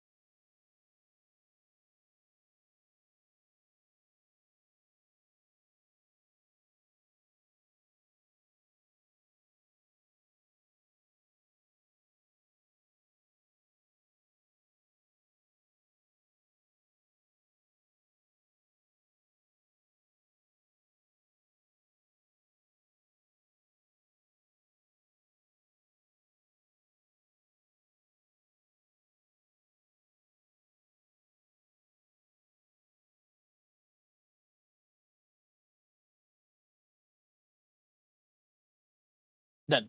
We are able to access our Microsoft Azure portal.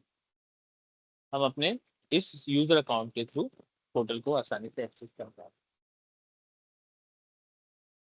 Services authorise नहीं है, आप कोई भी सर्विस के लिए जाएंगे आपसे बोलेगा कि प्लीज सब्सक्रिप्शन आप अप्लाई करो या फिर एग्जिस्टिंग सब्सक्रिप्शन को शेयर कराओ, ठीक है। बट पोर्टल पे सारे ऑप्शन थे। अब इसी यूजर आईडी से हम office.com को लॉगिन करने की कोशिश करते हैं।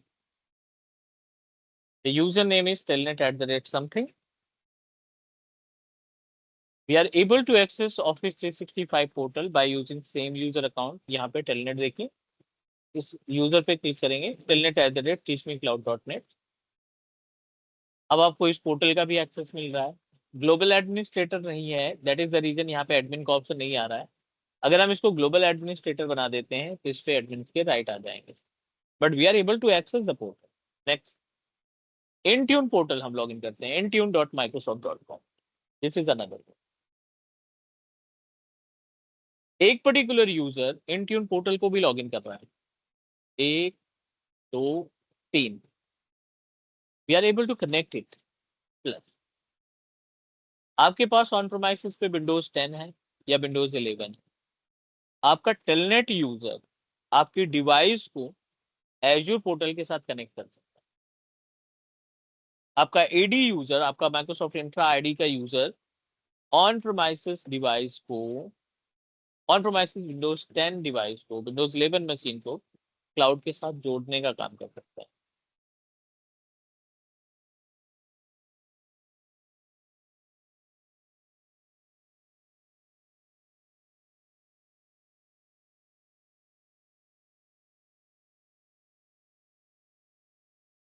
ये जो विंडोज 11 मशीन हमारी लोकल मशीन पे रन कर रही है, VMware वर्कस्टेशन के अंदर रन कर रही है, इस डिवाइस को हम एज्योर पोर्टल तक ले जा सकते हैं। क्या करना है, स्टार्ट पे राइट क्लिक करना है, सेटिंग्स पे जाना है और सेटिंग्स पे अपने यूजर को इसके साथ कनेक्टिविटी कर देनी है। फिर से अकाउंट पे जाना है और यहाँ पे एक्सेस वर्कर स्कूल में जाना है। एक्सेस वर्कर स्कूल में ऑलरेडी मैंने अलीबाबा से जोड़ रखा है, बट आप यहाँ पे एक कनेक्शन और कर सकते हो।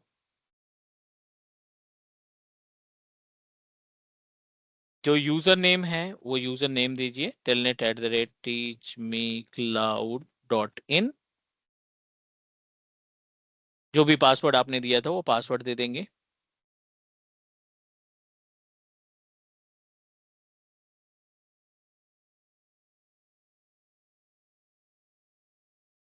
ये आप ऑन प्रेमिसेस के वीएम को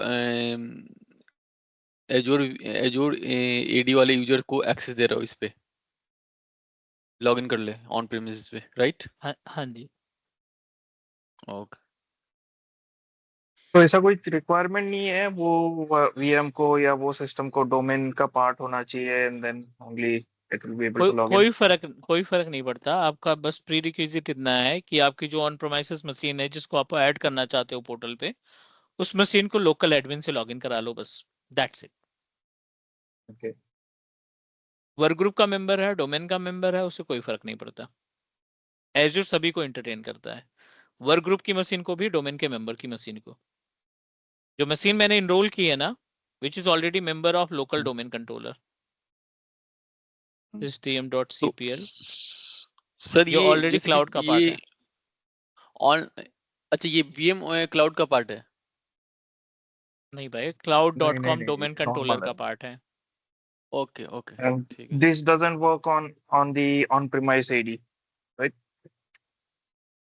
On-premise AD के लिए कोई अगर लॉगिन करना है तो वो सिस्टम वो डोमेन का पार्ट होना ही चाहिए।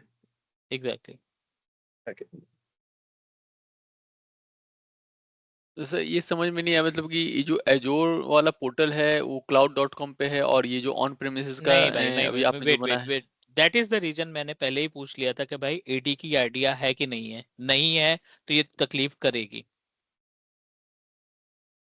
बिल्कुल इतना बेस से हमने आपको बताया कि ये आपका जो पार्ट है ना, ये डोमेन कंट्रोलर लोकली हमने स्टैब्लिश कर रखा है। ये हमने सर्वर 2019 पे इस्टेब्लिश कर रखा है, इसका नाम है cloud.com। इतना तो पता ही होगा कि ओके कैसे एडी इंस्टॉल करते हैं। हम्म ये लोकल की ओके मशीनें हैं, विंडोज 10 विंडोज 11। ये जब आप इंस्टॉल करते हो तो वर्क ग्रुप में रहती हैं। ओके ये पता इज है that correct? Yes yes sir. हम इसको मैनुअली कन्वर्ट करते हैं, डोमेन का मेंबर बनाते हैं, तो cloud.com कर दिया। अब cloud.com करने के बाद जो ये यूजर बनाएंगे ना, यहाँ पे AWS का यूजर बनाएंगे, ये AWS यूजर आप इस मशीन पे लॉगिन करा पाओगे। This is our local environment. Yes हमने दूसरा आपको एग्जांपल दिया कि अब हम मॉडर्न एडी का इस्तेमाल करते हैं। This is modern active directory services, जो एक पर्टिकुलर पोर्टल कई सारे प्लेटफॉर्म को कंट्रोल और मैनेज करने का काम करता है। ये ऑन प्रोमाइसेस का पूरा सेटअप हो गया, लोकल का सेटअप हो गया। यहाँ पे कई सारी वर्चुअल मशीन हमने स्टैब्लिश कर रखे हैं, फिजिकल मशीन स्टैब्लिश कर रखी हैं, और हम चाहते हैं कि इस मशीन की कुछ कुछ चीजें एज्योर हैंडल करे। ये मशीन ऑलरेडी क्लाउड से जुड़ी हुई है, फिर भी हम इसको एज्योर से भी जोड़ रहे हैं। क्यों? क्योंकि कुछ सर्विसेज जो हैं हम क्लाउड से मैनेज करना चाहते हैं, यानी एज्योर से मैनेज करना चाहते हैं। तो हमने अपनी इस विंडोज मशीन को क्या किया, टेलनेट वाले यूजर को दे दिया और टेलनेट इसको अप्रूव कर दिया, telnet@teachmecloud.in। अब अगर आप एडमिन वाले पेज पे जाओगे जहां से यूजर बनाया था, यही यूजर था हमारा जो हमने थोड़ी देर पहले बनाया था, इसकी प्रॉपर्टीज पे देखोगे ना तो आपकी डिवाइस की डिटेल आ जाएगी, HRPC, ये इसका वर्जन है, ये इसका इनरोलमेंट डेट है, नॉट इनरोलमेंट, कनेक्टिविटी डेट है। ये HRPC अब क्लाउड पे चला गया। अब आप इस मशीन को ना क्लाउड से यानी एज्योर पोर्टल से हैंडल कर पाओगे। CMD host name HRPC HRPC। Got this. जो मशीन ऑलरेडी लोकल डोमेन में कनेक्टेड है, उस मशीन को भी हम क्लाउड पे ले जा सकते हैं और कुछ सर्विसेज क्लाउड से हैंडल करेंगे। एप्लीकेशन रजिस्ट्रेशन, बिट लॉकर की की को सेव करना, ऑन प्रेमाइसेस लोकल एडमिनिस्ट्रेटर के पासवर्ड को रिस्टोर पॉइंट बनाना, ऐसे बहुत सारे टास्क जो है एज्यूर एडी परफॉर्म करेगा, यानी माइक्रोसॉफ्ट इंट्रा आईडी परफॉर्म करेगा। इसी के लिए बोला था ना 40% अपन वर्क कर सकते हैं लास्ट क्लास में। हाँ, मतलब 100% तो नहीं, काफी कन्वर्सेशन हुआ था उसमें कि पूरा तो नहीं मिलेगा आपको, बट हाँ 40% तक आप टास्क लोकल एडी की तरीके से सिक्योरिटी और परमिशंस वगैरह प्रोवाइड कर सकते हैं एज्यूर एडी से। इससे बेनिफिट ये है कि आपका क्लाइंट दुनिया के किसी भी कोने में है, आप पोर्टल से उसको हैंडल कर पाओगे। मशीन वर्क ग्रुप में है, डोमेन में है, किसी भी यूजर से लॉगिन कर रखा है, हमने पूरी मशीन को कंट्रोल कर रखा है, यूजर से कोई मतलब नहीं। ये जो सर ये जो अभी एजोर का दिख रहा है पोर्टल, ये कौन से डोमेन में है? cloud.com पे है या किस पे है? एज्यूर का पोर्टल दिखाई पड़ रहा है जो, तो ये जो दिख रहा है पेज, ये मतलब ये डोमेन इंट्रा आईडी जो बनाया हो सर, तो वो कौन किस पे है अभी सर? ये तो अंडर सब्सक्रिप्शन आएगा ना। हाँ सब्सक्रिप्शन जो है, ये मतलब आप डोमेन ऐड किए हो ना सर एक इसमें, आप बता रहे थे अभी। वो नहीं नहीं पब्लिक डोमेन डोमेन, ऐड वो पब्लिक डोमेन है। तो पब्लिक डोमेन कौन सा है सर? cloud.com? नहीं भाई नहीं, वो सर का अपना गोड आईडी पे रहता है पब्लिक वो। डोमेन Teach me हमने cloud. खरीद रखा है, उसका हम रेंट देते हैं हर साल। हाँ हाँ वो तो पता है, लेकिन क्या है उसका, क्या है मतलब पूरा नाम क्या है सर? वो मैं नाम पूछ रहा था। teachmecloud.in और teachmeclouds.com जो अनवेरिफाइड है, जिसमें कुछ मतलब रिकॉर्ड वगैरह नहीं दे पाया था मैं। अच्छा ओके। तो अभी जो ये इस पे बन रहा है, पोर्टल पे यूजर बन रहा है, ये कहाँ बन रहा है? ये teachmecloud.com पे या .in पे, माइक्रोसॉफ्ट ऑन? teachmecloud.in पे आप देखिए ना, ये सारे बंदे इसी से जुड़े ओके हुए हैं। telnet ठीक है। at the rate और teachmecloud जो dot com. ऑन प्रीमिसेस वाला है वो किस पे है? cloud.com पे, राइट? क्लाउड से जो कंफ्यूज आपने मत बनाया है। होना, क्लाउड से कंफ्यूज मत होना, क्लाउड सिर्फ नाम मैंने गलती से क्लाउड दे हाँ हाँ दिया है, नाम, ठीक है? ठीक है वो है वो मतलब वो 2019 cloud.com पे, पे है ना? ये देखो ना cloud.com, ये 2019 पे रन कर रहा है, लोकल पे है, उसका ये VMware वर्क स्टेशन है हमारा, ये मेरा बेस मशीन है, वर्क स्टेशन सर्वर, और इसमें मैंने VMware 16 17 Pro लगा रखा है, उसके बाद VM बना रखी है। But Manjit, isn't that a conflict? अगर मेरा एक सिस्टम है, let's say लैपटॉप, एक ऑन प्रीमाइस एडी के एडी का पार्ट है, और कोई नॉटी यूजर किसी दूसरे डोमेन से, मतलब डोमेन का लॉगिन कर रहा है उसी लैपटॉप पे, और फिर the cloud domain administrator will get all the information about my machine. तो ये कॉन्फ्लिक्ट नहीं हो सकता है क्या? ऐसे हो सकता है कि कंप्लाइन रेस्ट्रिक्ट किया जाए क्या? नहीं नहीं नहीं नहीं नहीं, लोकल में जो डोमेन कंट्रोलर का मेंबर हमने बना दिया, जैसे ये 11 मशीन थी अपने पास, ये ऑलरेडी डोमेन का पार्ट थी, right?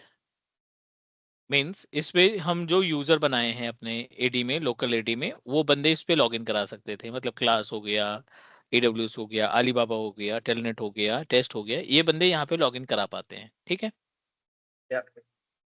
We also connected this same machine over a Azure AD portal या Microsoft Intra AD पे हमने इसको कनेक्ट कर रखा है। कॉन्फ्लिक्ट इसलिए नहीं होगा, जो ऑन प्रोमाइसेस AD होता है ना, that contain their own databases, जो उनके प्रोटोकॉल्स होते हैं और जो क्लाउड के प्रोटोकॉल्स होते हैं, दोनों अलग हैं। पहला, दोनों का पर्पस अलग है। ऑन प्रोमाइसेस से जब आप कनेक्ट करते हो किसी डिवाइस को, ऑन प्रोमाइसेस AD के यूजर से जब किसी कॉन्फ्लिक्ट विंडोज ऐसा 10 या मैं विंडोज, कंप्लायंस इश्यू बोल रहा हूँ। नहीं, कंप्लायंस इशू तो नहीं, कंप्लायंस के लिए हम बहुत सारी सर्विसेज इसमें एक्टिवेट कर सकते हैं। आपके पोर्टल पे हमने डिवाइस को कंसीडर किया, अब वहां से आप कंप्लायंस पॉलिसी खुद की डिजाइन कर सकते हैं। If user want to utilize the service of Teams और आउटलुक, ये कंप्लायंस को फॉलो करें, ये प्रीरिक्विजिट्स को फॉलो करें। सर, Azure तो portal. आपने अभी ये किया ना कि ये एक यूजर बनाया एजोर पे, और उस यूजर को आपने ये जो ऑन प्रेमिसेस का सिस्टम जो था उस पे राइट दिया, राइट? कनेक्ट किया, राइट नहीं दिया, अभी कनेक्ट किया है सिर्फ। तो सिंक कर लिया। कनेक्ट कहाँ पे किया सर, एक बार? टेलनेट यूजर से कनेक्ट किया है। टेलनेट यूजर की प्रॉपर्टीज में डिवाइस है, डिवाइस में हमारी डिवाइस आ रही है, ये कनेक्ट हो गए। तो ये कहाँ पे जाके कनेक्ट किया? उसके प्रॉपर्टी में ना, है जो ऑन प्रेमिसेस का सिस्टम था। आपने स्टेप देखा नहीं क्या? थोड़ा स्क्रीन वो फ्रीज हो गया था मेरा उस समय। ओके, ये विंडोज 10 की मशीन, 11 की मशीन है, इस पे राइट क्लिक किया स्टार्ट पे, सेटिंग्स पे अभी गया मैं। ब्लैंक दिख रहा मोबाइल से आपने कनेक्ट किया है अपने क्लास को? है। नहीं लैपटॉप। अब ठीक है सर, सेटिंग में आ गए आप। ये आपका अकाउंट्स दिख रहा है? हाँ, अकाउंट दिख रहा है। अकाउंट्स पे क्लिक किया मैंने, यहाँ कॉर्नर पे एक्सेस वर्कर स्कूल है। Are you able to see please? है ना? यस यहाँ पे क्लिक किया अभी आया और तो। आप यहाँ पे कनेक्ट पे क्लिक कर दो। यहाँ पे यूजर आईडी पासवर्ड कौन सा? टेलनेट जो आपने बनाया था थोड़ी देर पहले। ओके, ठीक है ओके। हमारा एजेंडा बहुत छोटा सा था, है ना, बहुत कॉम्प्लिकेटेड करने की जरूरत नहीं है। मैं सिर्फ ये प्रूफ कर रहा था कि ये जो मैंने डायग्राम बनाया है ना, ये एक्चुअल में ऐसे काम करता है, दैट्स इट। हमें सिर्फ ये प्रूव करना था कि ये जो टेलनेट यूजर बंदा है, इंट्रा आईडी जिसको क्रिएट किया, ये यहाँ को मैनेज करेगा, इसको मैनेज करेगा, इसको मैनेज करेगा, इसको मैनेज करेगा। समझ गया सर। मॉडर्न एडी का कॉन्सेप्ट समझाने की कोशिश कर रहा था basically. Okay any doubt, any question अभी तक? No sir. No sir, no question. एक पॉइंट पे हम लोग बात करेंगे। आई नो स्टार्टिंग के 1-2 क्लासेस थोड़ा सा आपको ऊपर नीचे लगेंगी, बट ये चीजें बहुत आसान है समझने में। जब आप अपने नोट्स बनाओगे, ये वीडियो फिर से देखोगे, रिकॉर्डिंग फिर से देखोगे टाइम निकाल करके, तब आपको लगेगा कि ठीक है, आपके पास क्वेश्चंस आएंगे, फिर आप क्वेश्चंस को यहाँ पे पुट अप करोगे, फिर हम कोशिश करेंगे रिजॉल्व करने की, यस ओके है ना। This is all about the point. आपको फोकस करना है लोकल एडी पे, अभी एज्यूर एडी पे नहीं जाना है अभी। आप लोकल एडी पे जितना एक्सप्लोर कर पाओ एक्सप्लोर करो, आपके पास टाइम रहेगा पूरे हफ्ते का, राइट। क्योंकि अगली क्लास में हम आपको एडी के और बारे में बताने वाले हैं। This is really important topic, सबसे इंपॉर्टेंट टॉपिक है, तो इस पे थोड़ा सा टाइम हम लोग ज्यादा देंगे, बट आपकी कंपैटिबिलिटी के according, right. And then AD में basic okay okay sir okay है ना, any question, any doubt, any suggestion sir please. AD में मेनली क्या क्या चीज देखना होगा? Users management, group policy management, और यूजर की ठीक है प्रॉपर्टीज में जितने ऑप्शन दिखाई पड़ते हैं उनको आप एक बार गो थ्रू कर लेना। ओके सर आपकी आपकी वीडियोस में रहेगा यूट्यूब पे जो है? हाँ, वो जो बिकम सिस्टम एडमिनिस्ट्रेटर है ना, उसमें सारा कुछ है। ओके ऑल गुड गाइस, या anything good sir else? Thank you. Yes sir done है आज के लिए? सर इसकी यस सर रिकॉर्डिंग कैसे मिलेगी? I'm going to share, I'm just going to create a kind of a WhatsApp group, और वहां पे मैं आपको Google ड्राइव का लिंक भेजता जाऊंगा, है ना। तो जो कन्वर्सेशन होगा, जो प्रोजेक्ट आएंगे छोटे मोटे, वो वहीं पे शेयर करते जाएंगे, ताकि आप भी थोड़ा सा आइडिया लेते जाएंगे, है ना। सर प्रोजेक्ट्स वगैरह Alright. होंगे ना प्रैक्टिकल प्रोजेक्ट के होंगे, लिए लाइक? एग्जैक्टली प्रोजेक्ट अपने पास ऑलरेडी हैं एक दो, ओके बट थोड़ा अपने पास आ जाए, कुछ कंटेंट आ जाए, जब हम ओके सर प्रोजेक्ट को समझ सके तब विल हाँ इन्वॉल्व, हाँ है ना। Okay thank you so much everyone. और ये क्लास के अगर भी कुछ डाउट रहेंगे तो we can ask in next class, right? नहीं नहीं नहीं I नहीं, hope ग्रुप there is बनाने no- वाले हैं ना, इतना गैप नहीं करेंगे। Sir WhatsApp I'm group just पे going to भेज सकते हैं create a WhatsApp group, कभी भी, है ना। जो कोई डाउट लगता है, अपने नोट्स बनाने बैठे हो या वीडियो देखने बैठे हो, रिकॉर्डिंग देखने बैठे हो, आपको डाउट लगा, इमीडिएटली वहां पे ड्रॉप करो भाई। 10-12 लोग बंदे रहेंगे, कोई ना कोई रिप्लाई करेगा ही सॉल्यूशन के साथ, है ना। तो बेस्ट प्रैक्टिस के लिए I am going to create a kind of WhatsApp group, जहां पे हम सारे मेंबर्स को ऐड कर लेंगे, ठीक है ना। Okay sir thank you okay sir Alright. Take care Thank guys, you. Bye bye. Okay sir, bye, okay thank you. Bye sir welcome welcome. Yes.